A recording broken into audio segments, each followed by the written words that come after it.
protest convoy is heading to Berlin. Hundreds of tractors are on the road for a week across Germany, passing the 4 temporary storage facilities for nuclear waste.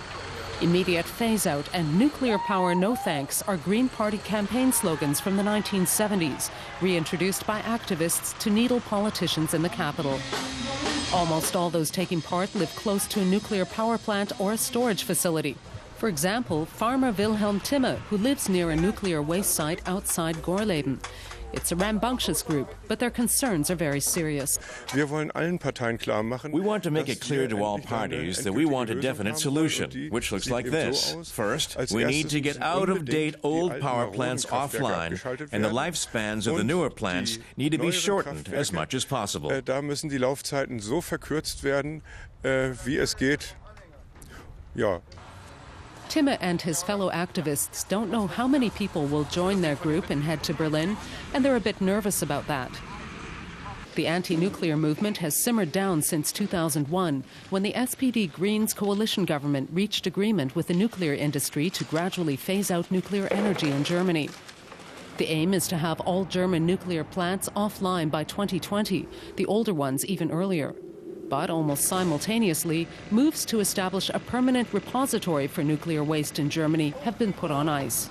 Major protests accompany every nuclear waste transport brought to the controversial interim facility in Gorleben in Lower Saxony. You deceived us!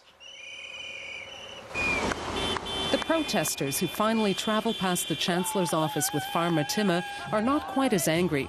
Some senior Green Party members join in. They predict a backlash against the Conservatives, who want to relax elements of the nuclear phase-out if they win the upcoming elections. People are still counting on the nuclear phase-out pushed through by the Greens. If that changes, then I imagine things might look a little different around here. Ultimately, it was these images that revived fears across the country.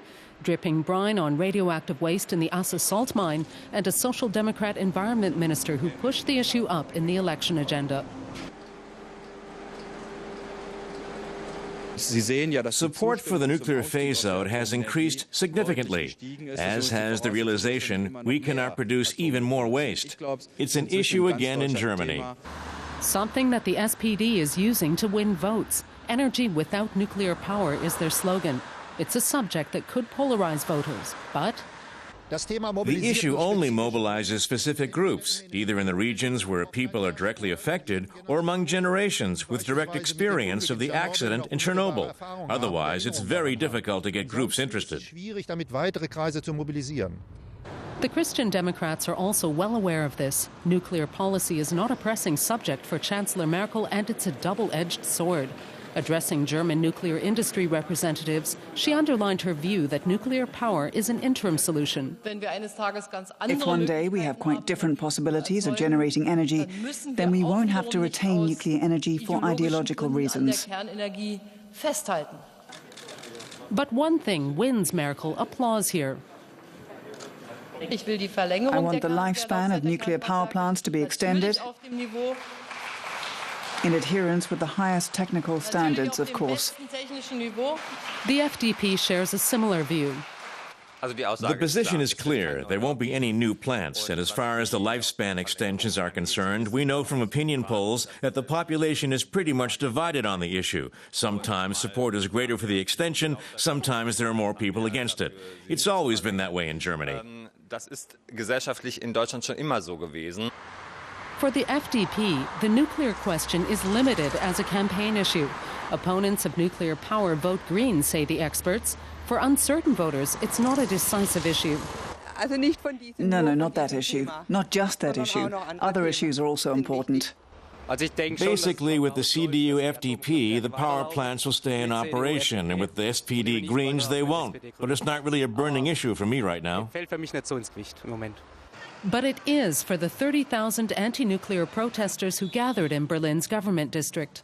Farmer Timme is certain many more will join the cause if a conservative coalition renegotiates the nuclear agreement. If Frau Merkel carries through on her pledges, there just won't be 30,000 people here, there'll be 300,000. Will you be there too? Absolutely, with my children too, and that'll be just fine.